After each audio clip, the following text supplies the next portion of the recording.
Pues vamos a continuar. Antes de iniciar, vamos a orar. Amén, vamos a orar. Señor, gracias por darnos tu evangelio. Oramos para que al oírlo, Señor, podamos escucharlo correctamente, para que entonces podamos creerlo, podamos obedecerlo y podamos vivir de tal manera que nuestras vidas sean halladas en esta fe, en la fe de creer que Jesús es el Cristo. Oramos, Dios, para que tú nos concedas en tu misericordia y en tu gracia permanecer en esta fe cada día y hasta el final, según como lo dice en tu palabra en Mateo 24:13. Y el que persevera hasta el final, ese será salvo.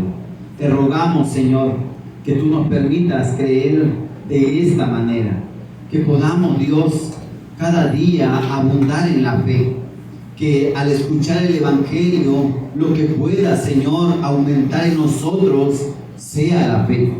Oramos, Dios, y te lo pedimos en el nombre de Jesús, quien es el Cristo. Amén. Amén. Ok, hermanos, pues vamos a continuar, ¿verdad? Estamos viendo el Antiguo Testamento y ya hemos avanzado un poco, ¿verdad? Entonces vamos a continuar. Estamos viendo que el Antiguo Testamento es una promesa que Dios le da al hombre por causa del problema fundamental, ¿verdad? Porque cuando el hombre estaba con Dios, todo estaba bien, todo estaba perfecto. No había problemas, no había necesidades, no había sufrimiento, no había dolor, no había muerte. Porque el hombre, al ser criado para estar con Dios, fue criado para ser feliz. Quizás para nosotros eso sea muy difícil de creerlo, porque la vida que hemos llevado verdaderamente expresa que la hemos vivido separado de Dios. Desde que nacemos, desde que venimos a este mundo, ya venimos con problemas. Cuando nacemos, ya nacemos en problemas. Es más, a veces, desde que nacemos, ya nos volvemos problema para nuestros padres. Eso es la evidencia de que el hombre está separado de Dios. Y por eso es que cuando el hombre estaba con Dios, todo estaba bien.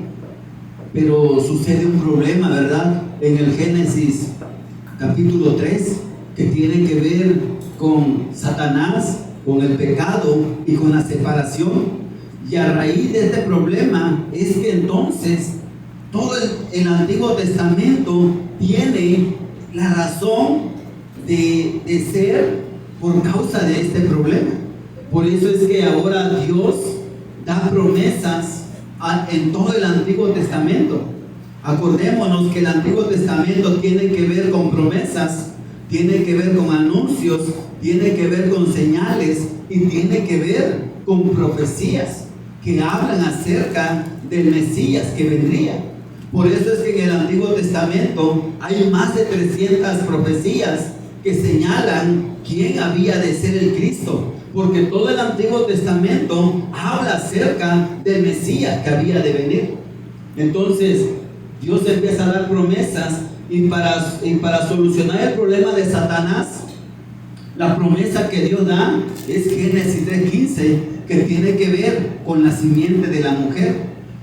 La respuesta que Dios da para solucionar el problema del pecado tiene que ver con Génesis 3:21 y para ponerle fin al pecado, para que el hombre que estaba con Dios y que ahora ya no puede estar con Dios por causa del pecado, ahora el hombre pueda tener un camino para poder estar con Dios. El sacrificio, el derramamiento de la sangre que viene en Génesis 3:21 es el camino que Dios le muestra al hombre para que el hombre pueda estar con Dios. Por eso es que en todo el Antiguo Testamento tiene que ver con sacrificios. Y vemos también que para solucionar el problema de la separación viene en Isaías 7:14. Y Isaías 7:14 tiene que ver con que el hombre ya no puede estar con Dios, pero ahora dice, Dios hace algo. El hombre no puede ir a Dios, pero Dios hace una cosa. Dios viene al hombre para que el hombre no perezca, para que el hombre pueda vivir, para que el hombre pueda estar con Dios. Esa es la promesa que Dios da para solucionar el problema de la separación y para que el hombre no perezca. Porque si el hombre no está con Dios, el hombre perece, el hombre es destruido, tiene que morir. De hecho, eso es la evidencia en el hombre. Acuérdense que el pecado no es algo con lo que podemos jugar o con lo que podemos vacilar.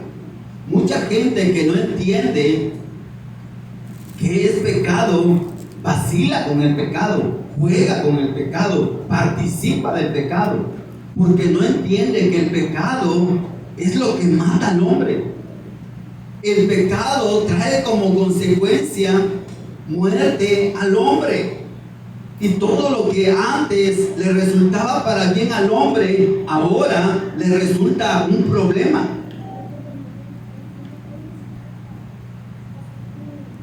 Y Dios, hermanos, sigue dando promesas, porque veíamos que hay más de 300 promesas, ¿verdad? Por eso es que en el Antiguo Testamento tiene que ver solamente con promesas. La promesa del Mesías que ha de venir. Y esas promesas, esas profecías, esos anuncios, esas señales que Dios nos da a través del Antiguo Testamento, es para que podamos saber, creer quién era el Mesías.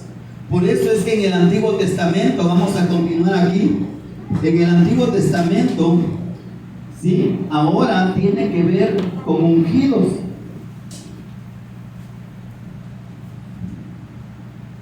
¿Sí? Ungidos. ¿Y qué significa ungidos? En el Antiguo Testamento habían 3 oficios que se ungían. ¿Sí? El primero es el rey, el segundo es el sacerdote y el tercero es el profeta. No importa el orden, tú puedes decir sacerdote, profeta, rey, tú puedes decir rey, profeta, sacerdote.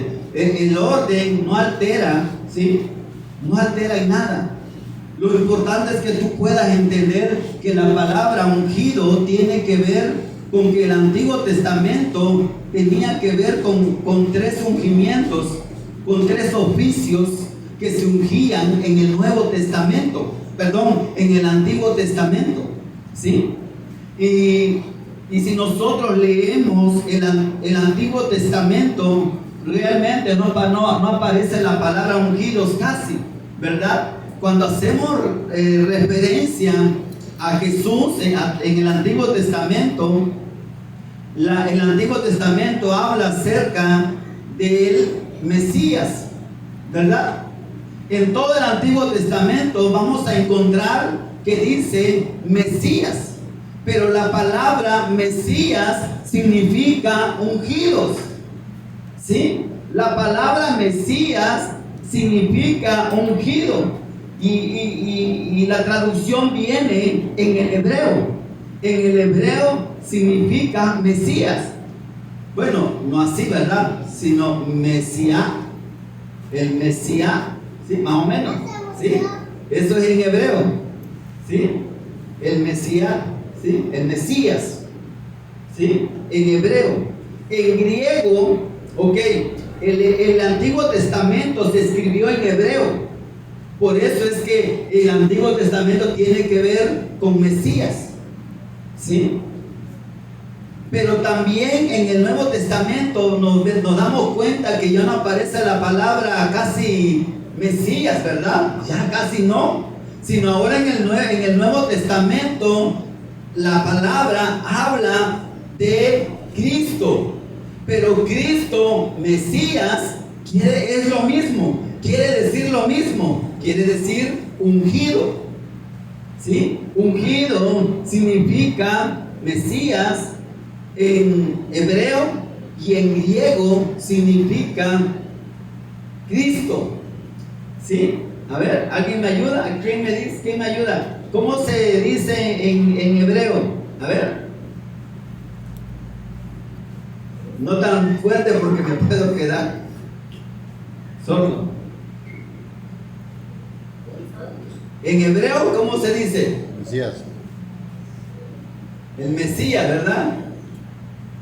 Es que el lenguaje del Antiguo Testamento es en hebreo, fue escrito en hebreo, ¿sí?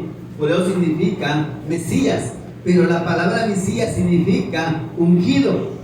En el Nuevo Testamento, el vocabulario del Nuevo Testamento fue traducido del griego, ¿sí? al español, ¿verdad? Latín. Y en griego, ¿cómo significa, cómo se dice ungido? ¿Cómo? Cristo, ¿verdad? Hermanos, es muy importante que familiaricemos estas dos palabras, ¿sí? ¿Por qué? Porque a veces nos preguntan, ¿y por qué Jesús se llama Jesucristo? ¿No? Y comúnmente la gente no sabe por qué Jesús se llama Jesucristo. Y te pueden dar miles de respuestas incorrectas. Por eso es muy importante que tú sepas qué es el Evangelio. Porque el Evangelio tiene que ver con Jesús, es el Cristo, el Hijo del Dios viviente. Pero en el Antiguo Testamento se le llamaba, ¿cómo? Mesías, ¿verdad? Y en el Nuevo Testamento, ¿cómo se le llama al ungido? Cristo, ¿sí? Entonces vemos, lo voy a poner aquí porque veo que como que no, ¿verdad? Voy a ponerlo aquí, ¿sí? Ungidos, en el Antiguo Testamento se ungían 3 oficios, ¿sí? Se ungían tres oficios que tienen que ver con el hebreo, ¿verdad? En hebreo significa, ¿cómo se dice? Y en griego, ¿cómo dice? Cristo, ¿verdad? Eso significa, hermanos, Mesías o Cristo, significa lo mismo, ¿sí? Y tiene que ver, significa en español, ungidos o ungido, ¿sí? Es muy importante que lo entendamos. Esto nos ayuda a entender bastante el Antiguo Testamento. ¿Por qué todo el Antiguo Testamento habla acerca del Mesías? Porque es la promesa que Dios le da al hombre del Mesías que ha de venir. Y la palabra Mesías significa, ¿cómo? Ungido, ¿verdad? Ok, entonces vamos a ver por qué se ungen 3 oficios en el Antiguo Testamento. ¿Por qué? ¿Sí? Y vamos a ver que Dios, ¿sí? A través del Antiguo Testamento unge 3 oficios. Pero el ungimiento de estos 3 oficios tiene que ver con el problema fundamental en el que está el hombre, ¿sí? ¿Por qué Dios no ungió en lugar de estos oficios que se ungieron, no ungió otros oficios? Quizás el de carpintero, porque en el Antiguo Testamento había carpinteros, ¿verdad? ¿Sí? Los 3 oficios que se ungían en el Antiguo Testamento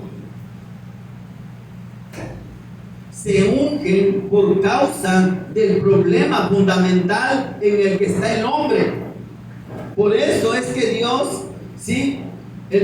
Uno de los primeros oficios que unge Dios en el Antiguo Testamento, lo voy a poner de abajo hacia arriba, ¿sí? Y tiene que ver primero con, con el rey.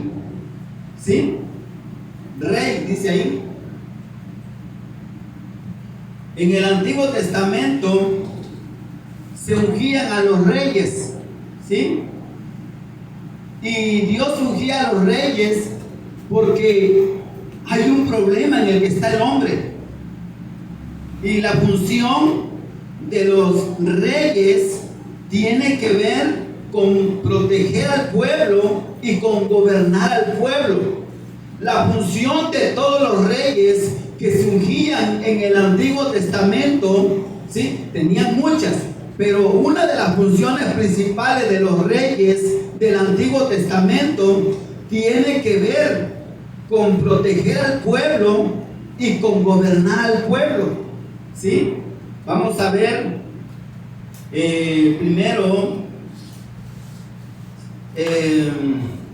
Segunda de Samuel 2:4, por favor.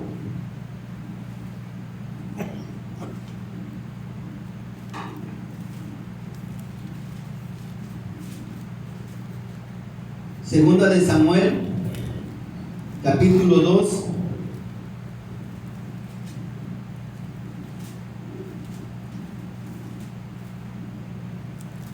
Verso 4. Dice la palabra, ¿ya sabe usted ahí?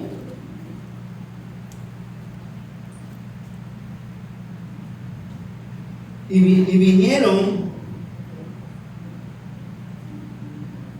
vinieron los varones de Judá y ungieron allí a David por rey sobre la casa de Judá, y dieron aviso a David diciendo: los de Jabes de Galad son los que sepultaron a Saúl.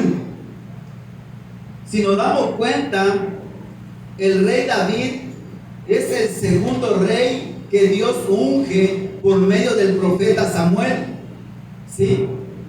Pero el profeta Samuel unge al rey David porque Dios estaba cumpliendo el pacto que Dios le había dado al hombre. ¿Sí? Que el hombre no iba a perecer. La función de los reyes tenía que ver con gobernar al pueblo, pero también con proteger al pueblo. En el Antiguo Testamento, si usted se acuerda, o si usted ha leído el Antiguo Testamento, Israel todo el tiempo estuvo en guerra. ¿Sí? Y tuvo guerra con los madianitas, y tuvo guerra con los, ayúdenme, con los amalecitas, con los moabitas, ¿verdad? Con los hinditas. O sea, el pueblo de Israel estuvo en guerra todo el tiempo. Por eso es que Dios en el Antiguo Testamento ungía a reyes, porque la función del rey tenía que ver con proteger al pueblo de Dios, tenía que ver con pelear, con hacer guerra contra los ejércitos enemigos para que Israel no pereciera. Pero aquí había un punto muy importante. Cuando se levantaba un rey malo, ¿qué creen? El pueblo de Israel perecía. Cuando ungían a un rey que gobernaba con un corazón malo, el pueblo de Israel tenía problemas. Cada vez que se levantaba un rey malo, que no conocía la ley de Dios, que no la obedecía y no la guardaba, el pueblo de Israel entraba en problemas, entraba en hambruna, entraba en persecución, entraba en cautividad, entraba en esclavitud. Si usted lee en el Antiguo Testamento, en el tiempo de los reyes, Israel muchas veces fue saqueada. Israel muchas veces fue llevada en esclavitud y en cautividad, o muchas veces padecían hambruna. Porque el problema era el rey que se había levantado en ese tiempo. Cuando se levantaba un rey perverso, Israel perecía. ¿Sí? Israel tenía problemas. El pueblo de Dios entraba en problemas, porque el que estaba gobernando era un rey que no estaba gobernando conforme al corazón de Dios. Porque uno de los requisitos que tenía que tener el rey que iba a gobernar y que había sido ungido es que tenía que conocer la ley de Dios. Esa era una de las responsabilidades de los reyes. Ellos tenían que saber cómo iban a gobernar conforme a la voluntad de Dios. Porque realmente no eran ellos, era Dios a través de ellos. Por eso es que se ungían a los reyes. Porque si el rey gobernaba conforme a la ley de Dios, conforme a la palabra de Dios, Dios iba a estar con ese rey. Por eso es que vemos el ejemplo ahorita en 2 de Samuel, capítulo 4, verso 2, que ungen a David. Pero antes de David ya había otro rey llamado Saúl. Y Saúl fue un rey que fue ungido, de hecho fue el primero, pero fue ungido, pero él no gobernó, no reinó conforme al corazón de Dios, porque el rey Saúl desobedeció a la palabra de Dios. Y ustedes no sé si ya lo han leído, pero dice que cuando Saúl desobedece a Dios, el profeta Samuel le dice: Dios se ha apartado de ti.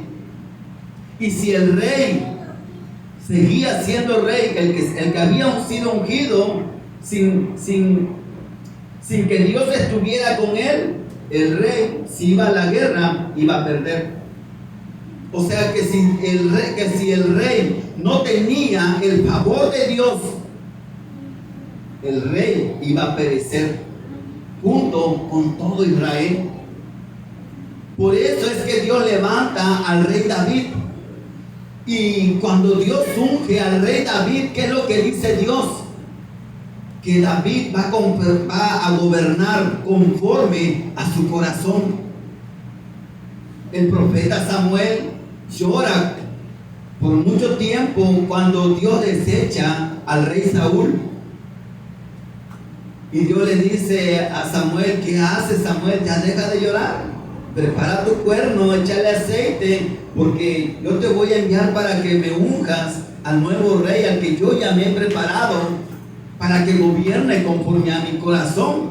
¿Y de quién estaba hablando? Estaba hablando del futuro rey que había de reinar y de gobernar en todo Israel.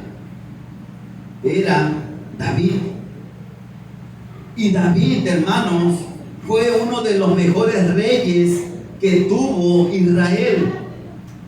Sí, hay otros, lo vamos a ver más después. Hay otros reyes que gobernaron justamente, correctamente, de acuerdo a la ley, de acuerdo a la palabra de Dios. Pero dice la palabra que en el tiempo del rey David hubo gran favor de parte de Dios. Y Israel gozaba de tanta gracia. Quiero que ustedes escuchen esto y luego lo lean, porque esto es muy importante. Porque en el tiempo del reinado del rey David, Israel vivió uno de las mejores épocas de toda la historia. Por eso es que se recuerda hasta hoy en día el reinado del rey David, porque fue uno de los mejores reyes. Pero sin embargo, el rey David no era el Mesías, porque el rey David solamente era una promesa, ¿sí? Acuérdense que todo el Antiguo Testamento tiene que ver solamente con promesas. Y el rey David, tomándolo como ejemplo, no era el Mesías, porque todo el Antiguo Testamento tiene que ver con la venida del Mesías. Y cuando llegó el rey David en la época de Israel, todos quizás en algún momento llegaron a pensar: él es el Mesías. ¿Sí? Porque cuando alguien justo era levantado por Dios, ya sea para gobernar o en los otros oficios, la gente pensaba: él es el Mesías, él es el que esperamos, porque tenemos paz, porque tenemos abundancia de pan, porque nuestros enemigos no nos pueden hacer frente, porque Dios está con nosotros. Esas son señales del Mesías que había de venir. Pero David no era el verdadero Mesías. David no era el verdadero ungido. Era una sombra del Mesías verdadero que había de venir. Porque David no fue perfecto. Ustedes se acuerdan que David se asomó, ¿verdad?, a su balcón, y entre eso ve a una muchacha echándose su baño, ¿verdad? ¿Y qué sucedió? Dice que la deseó. Al ratito la manda a llamar, se acuesta con ella y queda embarazada. El rey David la manda a su casa, ¿sí? Manda a llamar a su esposo, porque era mujer de uno de sus mejores soldados, llamado Urías Eteo. Y manda a llamar a Urías, ¿sí?, de la guerra, lo pone a echarse unas, ¿sí?, lo emborracha, y dice, no, pues este ya borracho, cansado, y estando alejado de su esposa, pues va a llegar contento a su casa, ¿verdad? Y no va a resistir del poder, del querer estar con su esposa. ¿Sí? Y manda a Urías Eteo a su casa. ¿Y qué creen? Que Urías Eteo era tan íntegro que no va a dormir a su casa. Al día siguiente lo encuentran allá afuera durmiendo en el pasillo, en el patio del ¿sí? Y le dice el rey David, lo manda a llamar y le dice, ¿por qué no te fuiste a tu casa? Y él dice, ¿cómo crees que yo voy a disfrutar de mi leche? ¿Cómo crees que yo voy a disfrutar de manjares? Si el ejército de mi Dios y de mi rey está allá peleando, bajo la luna, bajo la intemperie. No, dice, no, yo no puedo hacer eso. ¿Sí? No le funcionó el plan al rey David. ¿Qué es lo que hace? Le escribe una carta, ¿sí?, al general, y en esa carta le dice al general, ponme a Urías Eteo al frente, donde esté más fuerte el asunto en la guerra, para que lo maten. Y sí, matan a Urías Eteo. Betsabé queda embarazada. Al ratito el rey David la manda a llamar, la hace su esposa, ¿sí? Y parecía que no había problemas, porque nadie se había enterado del pecado que David estaba cometiendo. Y así pensamos nosotros, ¿verdad? No es que nadie me vio, es que nadie se dio cuenta. No, físicamente quizás nadie se dio cuenta, pero Dios todo lo ve. Y no se trata de escondernos de la gente, sino de aquel que nos ha llamado para que le conozcamos y nos encontremos con Él. El que todo lo sabe, el que todo lo ve en nosotros. No le podemos ocultar algo. Y David, muy feliz, manda a llamar a la esposa, la trae a su palacio y ya pareciera que todo, que ahora sí como decimos, no pasó nada, ¿verdad? Llega el tiempo en el que Betsabé va a dar a luz. Y en esos días, Dios manda a un profeta llamado Natán. Ve y dile a David, descúbrele su pecado, ¿no? Y Natán llega con un ejemplo, ¿sí?, de algo que había pasado o que comúnmente pasaba en Israel. Natán le llega diciendo como que una parábola, ¿verdad? Y como el rey David era el que juzgaba y gobernaba todos los asuntos en el reino de Israel, él dice, muy bien, esa persona debe morir, es digno de muerte. esa persona que hizo eso, según lo que le contó el profeta Natán, en la sentencia que da el rey David dice, ese hombre es digno de muerte. Y le dice el profeta Natán, pues ese hombre eres tú. ¿Sí? Dios a través del profeta Natán le descubre su pecado, que de adulterio y de asesinato.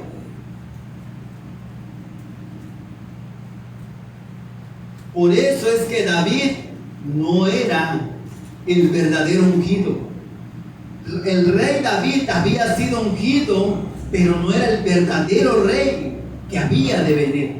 Era solamente una sombra, porque acuérdense que era una promesa. Y el rey David era una sombra del verdadero Mesías, del verdadero ungido que había de venir. Por eso es que el rey David no era el Mesías, porque él pecó, pero era una promesa. Y todo su reinado tiene que ver con cómo va a reinar el día que el Mesías venga.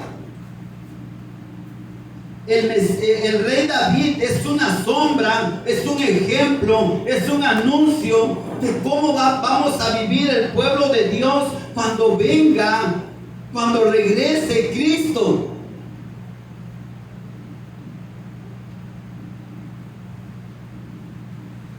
Por eso es que se ungían reyes, porque ¿saben qué significa ungimiento? En el Antiguo Testamento habían dos formas de ungir a las personas, con redoma y con cuerno, ¿sí? No vamos a ver de los significados, no vamos a ver la interpretación, vamos al punto, ¿sí? ¿Y quién era el que ungía a los reyes? Eran los sacerdotes, ¿sí? Los que ungían a los reyes. Y cuando se derramaba el aceite, ¿sí?, sobre alguien que iba a reinar, sobre algún rey, cuando el aceite caía sobre la cabeza de esa persona, inmediatamente el Espíritu de Dios venía sobre esa persona. Por eso es que se ungían a las personas, a los oficios, para que esa persona que fue ungida ahora pueda tener al Espíritu de Dios, para que esa persona pueda estar Dios con él. Por eso es que se ungían, ¿sí? Y esto es muy importante, porque hasta este día, por no entender el Evangelio y por no entender las sombras que tienen que ver con el Antiguo Testamento, la gente hoy en día todavía sigue ungiendo, ¿sí? Pero ahorita ya no se unge en oficios. ¿Por qué? Porque eso solamente fue en el Antiguo Testamento. Y solamente se ungían 3 oficios. Y estamos hablando del primer oficio que se ungía, que tiene que ver con el rey. ¿Y qué era lo que pasaba, hermanos? Que el rey, ¿sí?, peleaba por el pueblo de Israel. En el Antiguo Testamento, el enemigo de los hombres, ¿quiénes eran? Los filisteos, ¿verdad? Comúnmente en todo el Antiguo Testamento, ¿sí?, se habla mucho de la guerra que tuvo todo el tiempo Israel con los filisteos, sus enemigos, ¿sí?, de todos los tiempos. Sí, estuvieron los hititas, los amalecitas, pero esos no permanecieron tanto como los filisteos, ¿sí? Y por eso es que se ungían a los reyes, porque cuando se ungían a los reyes o al que iba a gobernar en Israel, cuando echaban el aceite, cuando vertían el aceite sobre esa persona, inmediatamente el Espíritu de Dios venía sobre esa persona, para que Dios pudiera estar con esa persona. Eso solamente era una sombra, ¿sí? Entonces, ¿qué era lo que hacía el rey? ¿Quiénes eran los enemigos en ese tiempo de Israel? los filisteos, los hititas, los amalecitas, los amorreos, ¿sí? Y todo lo que termina en eos, ¿no? Los jebuseos, los cananeos, ¿sí? Así es, todo lo que termina en seo eran los enemigos del pueblo de Israel, ¿sí? Por eso es que había guerra. Pero esto, hermanos, solamente era un anuncio. Si nosotros seguimos entendiendo hoy el Evangelio de esta manera, nosotros estamos errando. Aquí, al no entender todo esto, por eso la iglesia está cometiendo muchos errores, ¿sí? Porque no entiende que todo el Antiguo Testamento solamente nos enseñan cómo cuando viniera el Mesías, iba a gobernar, iba a reinar. Por eso es que en el Antiguo Testamento había ungidos y el primer oficio que se ungían eran los reyes, porque los reyes tenían como función y como propósito proteger al pueblo de Dios y gobernar al pueblo de Dios. ¿Para qué? Para que no perecieran. Pero esto solamente era un anuncio, ¿sí? ¿Qué otro oficio se ungía en el Antiguo Testamento? Vemos que el rey es ungido por el problema que tiene que ver con Satanás, ¿sí? Y ahorita quizás nos falta entender un poquito más, pero vamos a ir avanzando. Para el problema del pecado se unge otro oficio que tiene que ver con los sacerdotes, ¿sí? Les voy a poner reyes para que todos queden dentro. ¿Y cuál era la función de los sacerdotes? Los sacerdotes tenían muchas funciones, pero una de las funciones principales eran hacer los sacrificios. Los sacerdotes eran los que, todo el pueblo de Israel se presentaba delante de los sacerdotes, y los sacerdotes eran los que hacían los sacrificios en el tabernáculo, ¿sí? Por eso es que una de las funciones de los sacerdotes era esa, ¿sí? Pero también eran los intermediarios entre Dios y el pueblo. Por eso es que podemos ver a Moisés. Moisés fue uno de los principales sacerdotes. Por eso es que Moisés también fue ungido, ¿sí? Pero la función del sacerdote tenía que ver con hacer los sacrificios, pero también tenía que ver con que eran intermediarios entre Dios y el pueblo, ¿sí? Podemos ver el ejemplo de cuando ellos murmuran, ¿verdad? Bueno, no hablemos de eso, hablemos de cuando hacen el becerro de oro, ¿sí? Cuando Moisés sube a estar con Dios, que recibe la tabla con la ley, con los 10 mandamientos, ¿qué es lo que hace el pueblo de Israel? El pueblo de Israel se desespera, se desenfrenan y ellos empiezan a hacer un ídolo, ¿verdad? Van a Aarón y Aarón les dice, ¿sabe qué? Moisés ya no va a volver. Ahora necesitamos que tú nos hagas a un Dios para que digamos que ese es el Dios que nos sacó de Egipto y lo adoremos. Dios ve todo allá en el monte estando con Moisés y le dice, Moisés, vaga porque tu pueblo ya me abandonó, ya se apartó de mí. Moisés baja con las 2 tablas de la ley. Y cuando Moisés llega, el pueblo, hermano, estaba celebrando a su ídolo. Lo estaban adorando, le estaban ofreciendo sacrificio, le estaban poniendo incienso. La cosa es que Israel estaba totalmente cegada adorando a un becerro. Y ellos decían, este es el Dios que nos sacó de Egipto, y a él vamos a adorar. Moisés baja. ¿Y qué es lo que hace? Enojado, agarra y tira las tablas. Destruye el becerro y tira las tablas. Y Dios le dice a Moisés, Moisés, hazte a un lado porque yo voy a destruir a este pueblo. Quítate porque mi ira lo va a consumir. Y era sea, no era para menos, ¿verdad?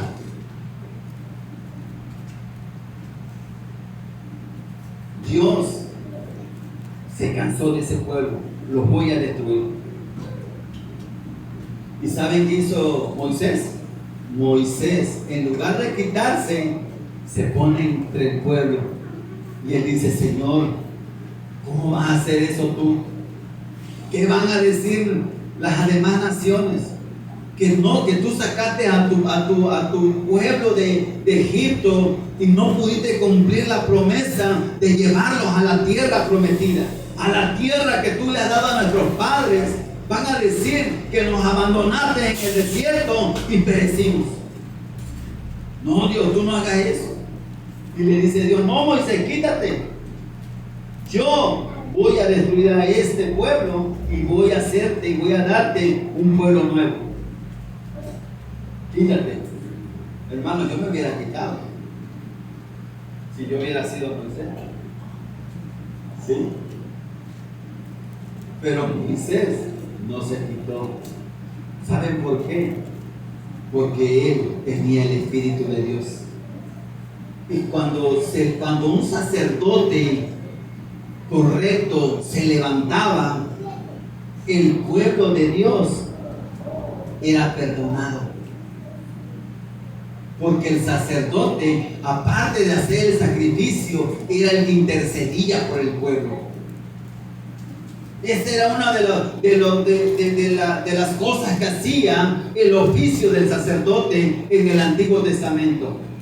Hacer los sacrificios, pero también interceder por el pueblo para que Dios no los consumiera. Por eso es que era importante el oficio del sacerdote, porque el sacerdote era el que le transmitía la palabra al pueblo, para que el pueblo la pudiera guardar.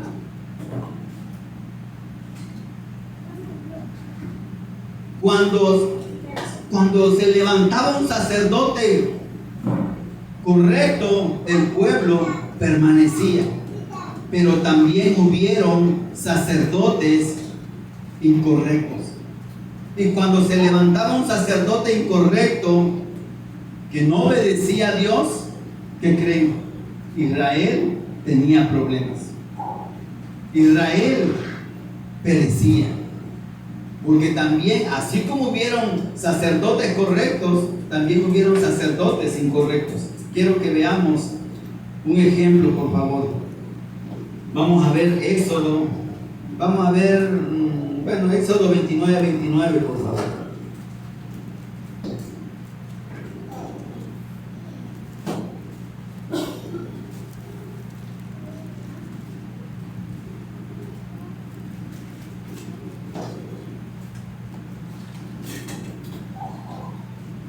Dice la palabra, Éxodo 29, dice: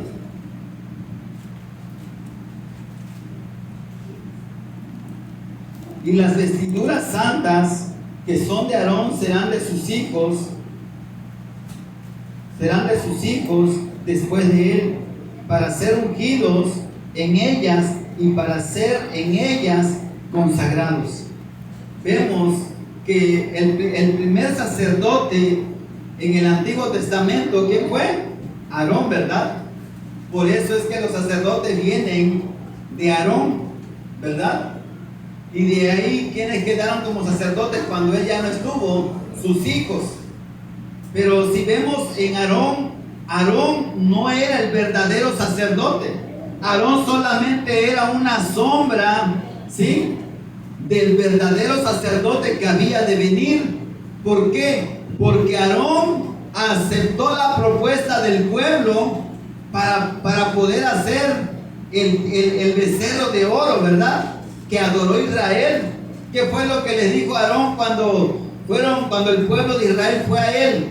No, pues tráigame oro, tráigame sus alhajas, tráigame sus aretes, tráigame, ¿no? Y vamos a hacerlo.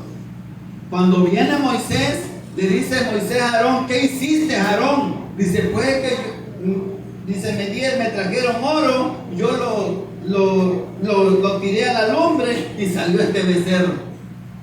¿Ustedes creen que haya sucedido eso? Que alguien tira oro en la lumbre y al tirar oro en la lumbre sale un becerro de oro.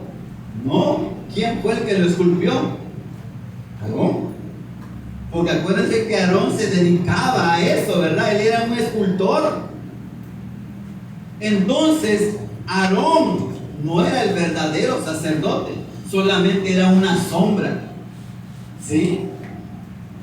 Porque Aarón también pecó contra Dios. También fue hallado pecado en él como sacerdote. Por eso es que también se ungía este oficio. Y al ungir este oficio, el oficio de los sacerdotes tiene que ver con el problema del pecado. Mientras los sacerdotes hacían el sacrificio, el derramamiento de la sangre, el problema del pecado se solucionaba. Mientras los reyes, un rey justo que obedecía, un rey que gobernaba conforme al corazón de Dios, obedecía a Dios, guardaba la ley, el problema de sus enemigos pues no estaba ahí, ¿verdad? Por eso es que Israel gozaba de muchos beneficios cuando tenía un rey justo, a un sacerdote correcto, porque los tres oficios tenían que estar al mismo tiempo, ¿sí? No era que primero uno, luego otro, no. En todo el Antiguo Testamento, en el mismo tiempo tenía que haber un rey, tenía que haber un sacerdote y tenía que haber también el siguiente oficio que surgía en el Antiguo Testamento. Y esto era para solucionar el problema de la separación. Y aquí se ungían profetas. ¿Sí? Ahora, yo sé que esto es, hermanos, yo sé que esto es un poco así como que, ¿cómo lo puedo decir? Como que un poco así, quizás difícil de entender, ¿verdad? Pero por eso estamos avanzando y estamos hablando de todo esto. Ahora quiero que entendamos por qué todo el Antiguo Testamento tiene que ver con profetas, tiene que ver con sacerdotes y tiene que ver con reyes.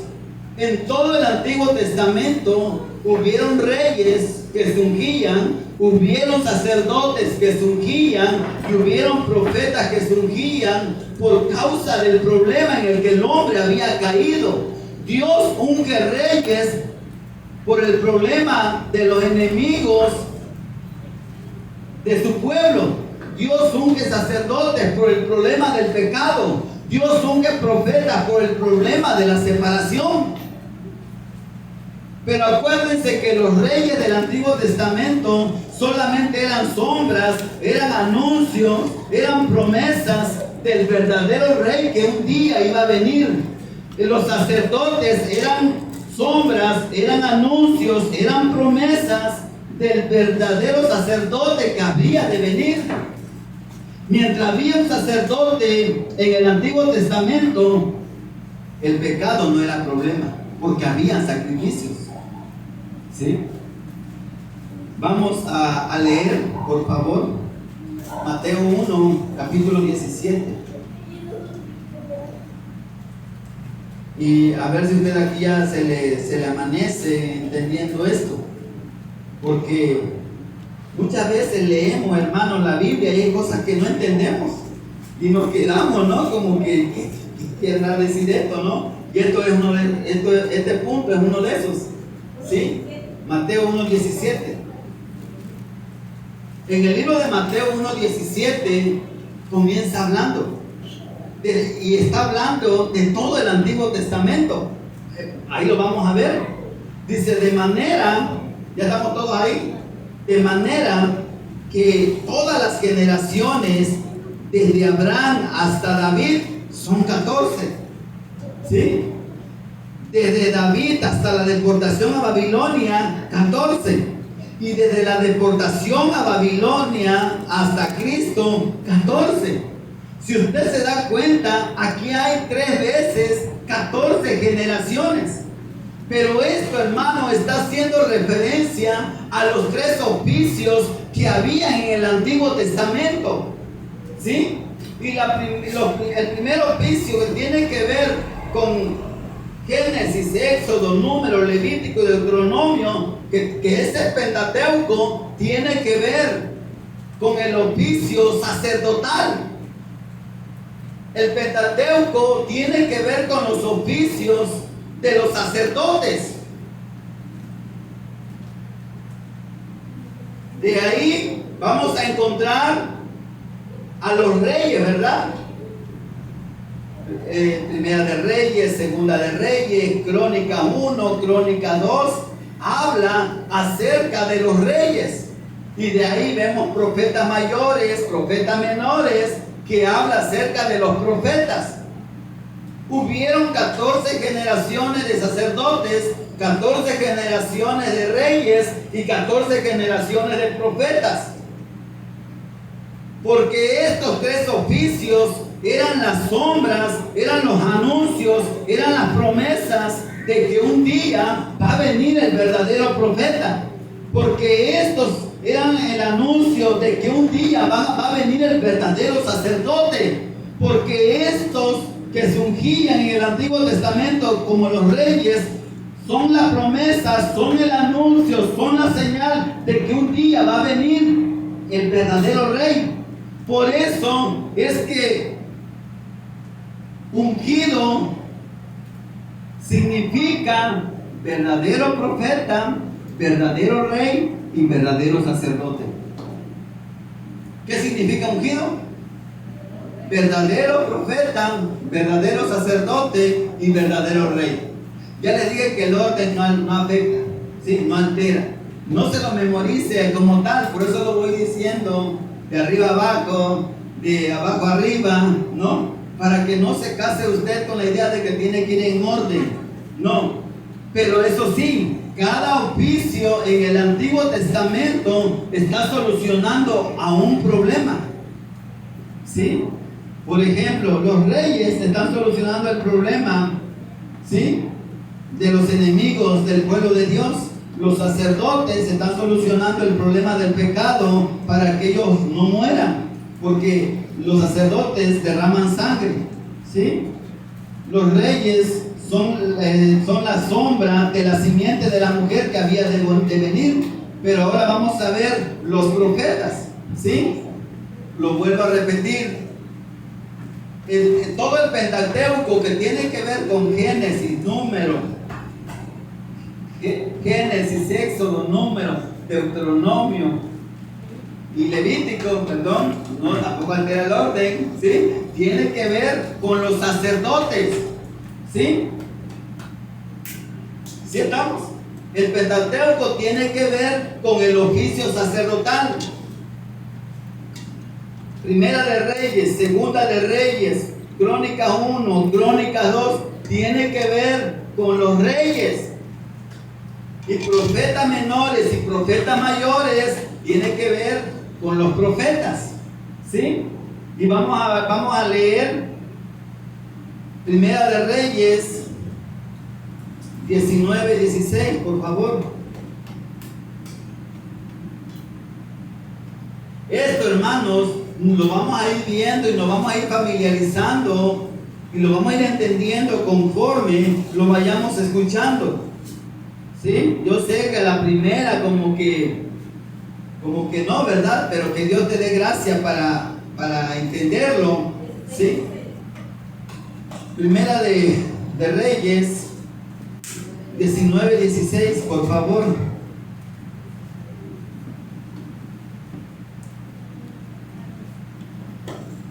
Y aquí vamos a ver, ¿sí?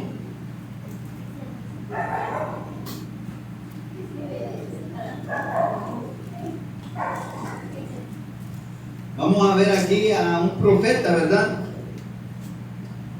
Cuando hablamos de los profetas, inmediatamente los que leemos la Biblia, viene a nuestra memoria el profeta Eliseo o el profeta Elías, ¿sí? Son los profetas más conocidos del Antiguo Testamento, ¿sí? Y aquí dice, lo leemos: a Jehú, hijo de Ninsi, ungirá por rey sobre Israel. y a Eliseo, hijo de Safat de Abel Mehola, ungirás para que sea profeta en tu lugar. ¿Qué está pasando aquí, hermanos? Aquí está a punto ya de ser arrebatado el profeta Elías. Y Dios, léalo en su casa, léalo por favor, ¿sí? Estos libros a mí como me gustan, hermano, ¿sí? Léalo. Lea usted un día, hermano, que quiera, lea el Antiguo Testamento, de veras. Necesita leerlo. Pero aquí está hablando, hermano, de que ya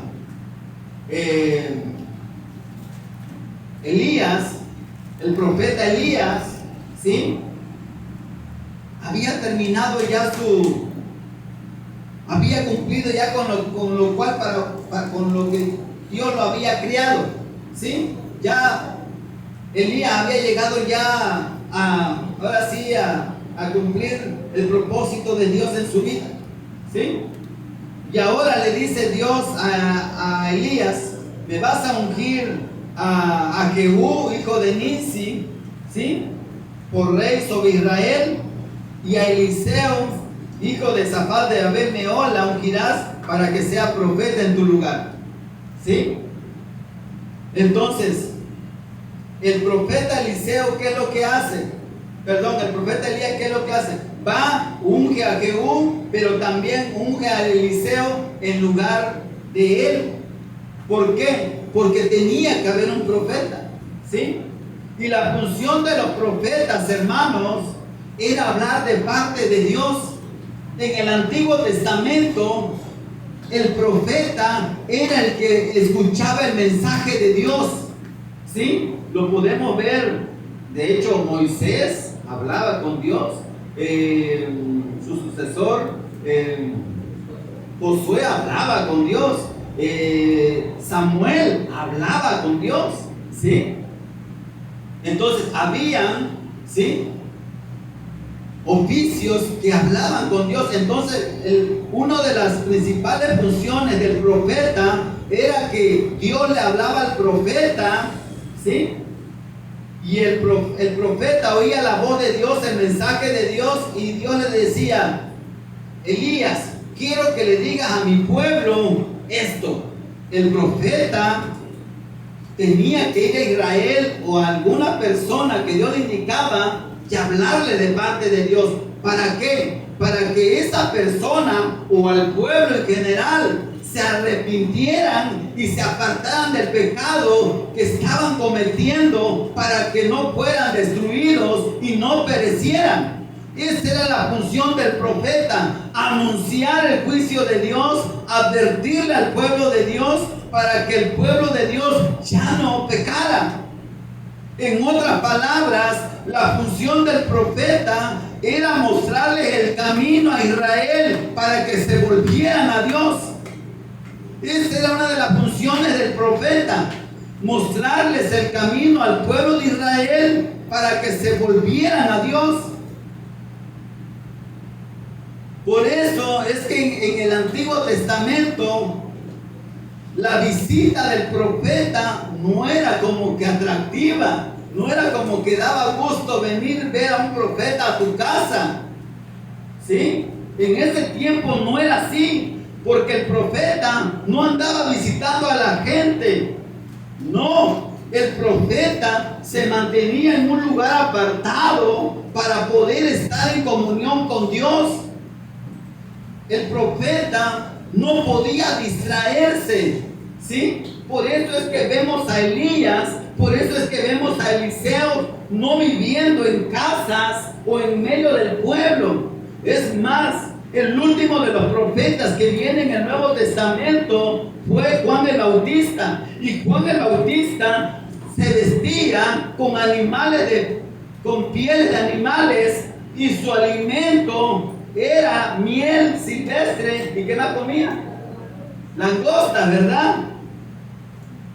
Eso era el alimento del profeta, el profeta Juan el Bautista. ¿Por qué? Porque cuando ellos salían del lugar donde vivían o donde estaban, ellos iban a dar juicio. Y cuando el pueblo o alguna familia venía al profeta, se atemorizaban, porque ellos sabían que el profeta o iba a dar juicio o iba a dar advertencia. Primero iba la advertencia. Dice Dios que si no se apartan de este pecado, van a perecer. Y venía, ¿no? Después que venía la advertencia, ahora venía el juicio. Dice Dios que por cuando no se arrepintieron, esto y esto va a venir sobre ustedes. Hermano, y lo que el profeta hablaba se cumplía tal y como lo había hablado. No había variación, que el profeta dijo esto y sucedió esto. No, usted lo puede ver en todos los profetas, claro, profetas de Dios, profetas que Dios ungía, ¿sí? Para que el pueblo de Dios permaneciera en el camino. ¿Estamos ahí? Yo lo veo así como que, a ver, vamos a leer Primera de Crónicas 16:22.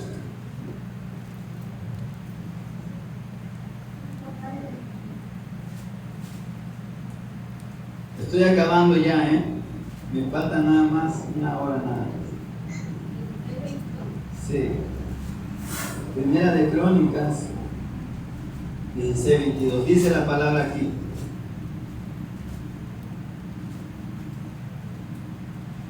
Dice la palabra aquí: no toquéis, dijo, a mis ungidos, ni hagáis mal a mis profetas. ¿De qué está hablando aquí, hermano? Los profetas no eran bien recibidos para con el pueblo, hermanos.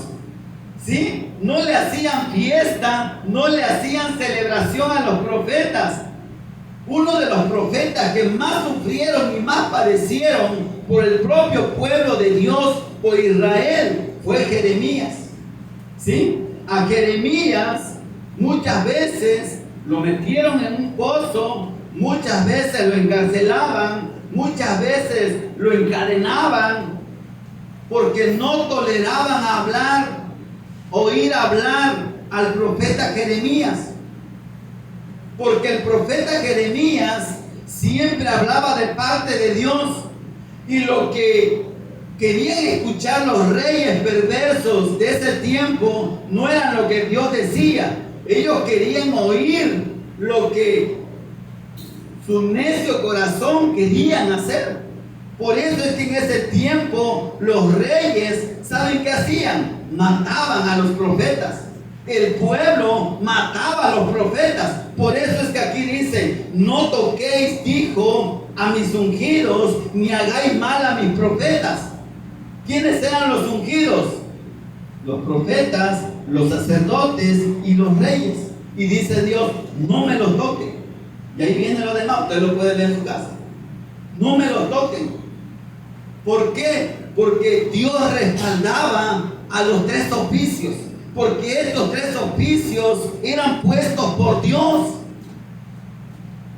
para que el hombre pudiera estar con Dios a través de los profetas, a través de la palabra. ¿Sí? ¿Cómo conectaban los profetas al hombre? Por medio de la palabra. ¿Cómo conectaban los sacerdotes con el hombre? Por medio de la sangre. ¿Cómo conectaban los reyes a Dios con el hombre? Por medio de la protección. Para que el hombre no pereciera. Pero si nos damos cuenta, hermanos, en todo el Antiguo Testamento, el pueblo de Israel no toleraba a los profetas, ni toleraba a los sacerdotes que hablaban de parte de Dios. Por eso es que los profetas eran matados. Jesús se los dijo cuando Él vino: ustedes, dice, son hijos de los que mataban a los profetas. ¿Por qué los mataban? Porque los profetas hablaban de parte de Dios, para que el hombre, para que Israel, para que el pueblo de Dios se volviera de sus pecados y dejara a sus dioses falsos. Porque el problema del pueblo de Israel todo el tiempo, comúnmente, claro, hay muchos otros pecados, y tenía que ver con la idolatría.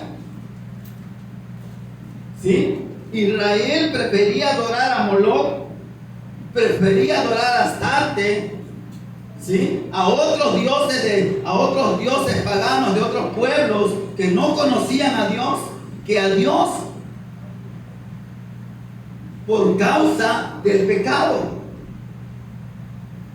Y el profeta hablaba de parte de Dios. Pero si nos ponemos a ver, hermano, los profetas del Antiguo Testamento no era el verdadero profeta que había de venir. Cuando Israel ve que Dios levanta a Elías, a Eliseo como profeta, Dios los unge, ellos decían: este es el Mesías. Pero ellos no eran perfectos, porque ellos también pecaban. Elías pecó, ¿sí? Elías pecó. Él dudó de Dios. Él en un momento desconfió de Dios. Y esto, hermanos, nos hace ver que aún el profeta Elías o el profeta Eliseo no eran perfectos. También tenían pecados. Y cuando el pueblo veía que el profeta pecaba, que el sacerdote pecaba o que los reyes pecaban, decían: no es el Mesías. Seguiremos esperando. ¿Por qué? Porque Israel anhelaba la venida del Mesías. Israel esperaba ansiosamente la venida del Mesías que Dios había prometido en el Génesis 3:15. Todo Israel, hermanos, ¿sí?, esperaba la venida del Mesías. Por eso es que una de las últimas profecías del Antiguo Testamento es Malaquías 4. Vamos a leerlo, porque con esto termino el Antiguo Testamento. Dios mediante, el miércoles lo volvemos a retomar y a enriquecer y a repasar. Malaquías, que es el último libro del Antiguo Testamento, el capítulo 4, verso 6. ¿Sí? Mire cómo termina el Antiguo Testamento. Este es el último libro, Este es el último libro del Antiguo Testamento. Esta es la última promesa. Este es el último anuncio. Este es la última profecía que Dios da acerca del Mesías. ¿Sí?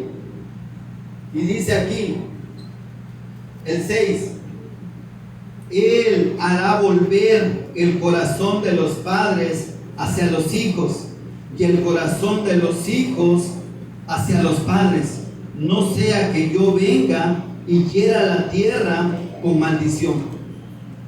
Mucha gente, cuando escucha esta palabra, la gente la ocupa para dar una enseñanza familiar, donde los padres se van a reconciliar con los hijos y los hijos se van a reconciliar con los padres, ¿no? Abrácense, bésanse, perdónense. No está hablando aquí de esto. No está hablando de una enseñanza familiar. No está hablando de que el hijo y el padre tienen problemas. No. Esta última profecía que Dios da es muy importante, porque aquí está diciendo lo que va a suceder cuando venga el Mesías. El Mesías va a hacer volver el corazón del padre hacia los hijos. El Mesías va a hacer volver el corazón de los hijos hacia el padre. ¿Qué es esto? Que cuando venga el Mesías va a reconciliar a los hijos con el verdadero padre. ¿Sí? ¿Y saben qué, hermanos? Y se termina el Antiguo Testamento. ¿Sí? Dios, hermano, la última profecía que viene es en Malaquías 4:6, ¿verdad? Y dice que Dios va a hacer volver el corazón de los hijos al Padre y el corazón del Padre a los hijos. ¿De qué está hablando? Del problema en el que el hombre cayó. Acuérdense que el Hijo fue separado del Padre por causa de un enemigo llamado Satanás. Y por causa de que Satanás engañó al hombre, el hombre termina pecando. Y cuando el hombre peca, el hombre termina separándose de Dios. Pero Dios dice en la última página, las últimas palabras de todo el Antiguo Testamento, Él está diciendo: cuando venga el Mesías, Él va a hacer volver el corazón de los hijos al Padre y el corazón del Padre a los hijos. Por eso, hermanos, es que el Evangelio no consiste en que voy a empezar a congregarme porque yo quiero cambiar. Ahora quiero portarme bien, quiero ser diferente, quiero dejar de vivir como antes vivía. No eres tú el que busca a Dios. Si tú intentas buscar a Dios, te vas a cansar porque nunca lo vas a encontrar. Porque acuérdense que el que se perdió no fue Dios, fue el hombre. Y el hombre quedó separado de Dios, se perdió de la presencia de Dios, fue cortado, fue arrancado. Pero Dios va al hombre y le da el Evangelio. Génesis 3:8, Éxodo 3:8. ¿Sí? Lo podemos ver de diferentes maneras. Es Dios el que le da el Evangelio al hombre. Por eso Malaquías, que es el último libro, Dios termina el Antiguo Testamento diciendo: yo voy a hacer volver el corazón de los hijos al Padre y el corazón del Padre a los hijos. O sea que Cristo nos viene a reconciliar, el Mesías nos viene a reconciliar con el Padre para solucionar el problema fundamental. Por eso es que el Antiguo Testamento termina con Malaquías. Y saben, hermanos, entre el Antiguo Testamento y el Nuevo Testamento, que vamos a comenzar la siguiente semana, ¿sí?, tiene una hoja en blanco. Esta línea, hermanos, es una hoja en blanco que separa el Antiguo Testamento del Nuevo. Y esta hoja en blanco, hermanos, representa el silencio de Dios. ¿Sí? Y esta hoja, hermanos, de silencio tiene 400 años, donde Dios se calla, donde Dios ya no vuelve a hablar. ¿Sí? Ya no hay más profecías, ya no hay más promesas, ya no hay más anuncios, ya no hay más señales del Mesías que había de venir, porque Dios ya había hablado lo que iba a suceder. Dios ahora se calla y ahora vienen 400 años. 400 años del silencio de Dios. Y luego comienza el Nuevo Testamento. Pero termino con esto. El Antiguo Testamento, hermanos, es solamente esto. Es una promesa del Mesías que había de venir. Por causa del problema en el que el hombre cae. En el Génesis 3 sucede un problema. Un problema llamado espiritual o fundamental, que tiene que ver con Satanás, con el pecado y con la separación. Y Dios, que ama al hombre, no deja en este problema al hombre. Dios inmediatamente da la respuesta para solucionar este problema. Para el problema de Satanás, Dios da la simiente de la mujer como promesa. Para el problema para solucionar el pecado, Dios da Génesis 3:21, el sacrificio, la sangre, porque la vida del hombre está en la sangre. Y para solucionar el problema de la separación, Dios da como promesa Isaías 7:14, que tiene que ver con Emmanuel. Y Emmanuel traducido quiere decir Dios con nosotros. Por eso es que ahora Dios en todo el Antiguo Testamento unge 3 oficios, que significa ungidos. Ungidos quiere decir verdadero profeta, verdadero sacerdote y verdadero rey. ¿Qué significa ungido? Como ustedes quieran.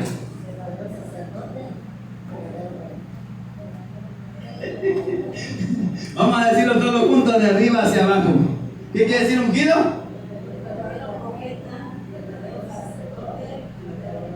Así es. Y si se dan cuenta, hermanos, estos no eran los verdaderos. ¿Por qué? Porque también pecaron. Y estos solamente eran sombras del verdadero ungido que había de venir. Y eso lo vamos a ver en el Nuevo Testamento. Amén.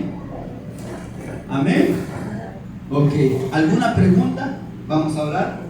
Sí, vamos a orar. No sé si se me esté pasando algo, pero espero que no. Ya de ahí el miércoles lo vamos a repasar un poquito. ¿Sí? El miércoles vamos a repasarlo. Ahí a la persona que le toque lo va a aderezar, ¿sí? Y le va a poner lo que quizás a mí se me haya pasado, ¿sí? Entonces, vamos a orar, ¿sí? Señor, gracias por la promesa que tú le diste al hombre para solucionar el problema fundamental, porque ciertamente el hombre necesita sí o sí al Mesías, porque el problema en el que el hombre cayó no lo puede solucionar el hombre por sí mismo. El hombre necesita obligatoriamente al Mesías. Yo oro, Señor, para que tú nos des ojos para llegar a esta conclusión, que todos los que estamos aquí, Señor, podamos llegar a esta conclusión, que verdaderamente nosotros necesitamos al Mesías con toda lo que tiene que ver, Señor, con esta necesidad. Nosotros necesitamos al Mesías, absolutamente, Señor. Yo te ruego, Señor, que a través de ver el Antiguo Testamento, nuestra respuesta sea: necesito al Mesías, absolutamente. Porque este problema yo no lo puedo solucionar por causa del pecado que hay en mí. El pecado que hay en mí me limita, me impide y me incapacita poder solucionarlo. Por eso es que tenía que venir alguien sin tener que ver con el pecado. Tenía que venir alguien perfecto, alguien sin defecto, alguien santo. Y ese eres tú solamente, Dios, porque nadie más puede ser sin pecado, sino solo tú, el Mesías, el Cristo, el ungido. Señor, que esta sea nuestra respuesta. Yo te doy gracias, Dios, por este tiempo. Gracias porque sé, Señor, que tú estás iluminando nuestro entendimiento. Permítenos llegar a la iluminación, Señor, de la plenitud de Cristo, para que Cristo pueda ser nuestra respuesta, Señor, en todos los días de nuestra vida y cada día que tú nos permitas vivir. Que ya no estemos buscando otras respuestas, que ya no estemos pensando que tenemos otros problemas, porque el único problema tiene que ver con el problema fundamental. El problema del hombre es solo uno, así como la respuesta también es uno, y es el Mesías. Creer que Jesús es el Cristo, el Hijo del Dios viviente. Gracias te damos, Dios, por este tiempo.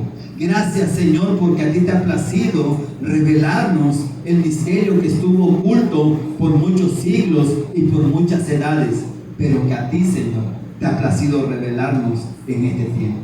Oramos, Señor, para que tú lo sigas haciendo, para que seas tú el que ponga en nuestros corazones el querer como el hacer, y que cada día, Señor, podamos ir a tu palabra, podamos ir al Evangelio, que podamos exponernos ante esta verdad, para que esta verdad que es Cristo nos haga libres, Señor, verdaderamente libres, y podamos, Señor, encontrarnos contigo, que podamos, Señor, regresar al lugar para el cual fuimos creados.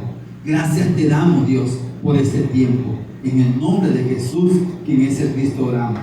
Señor,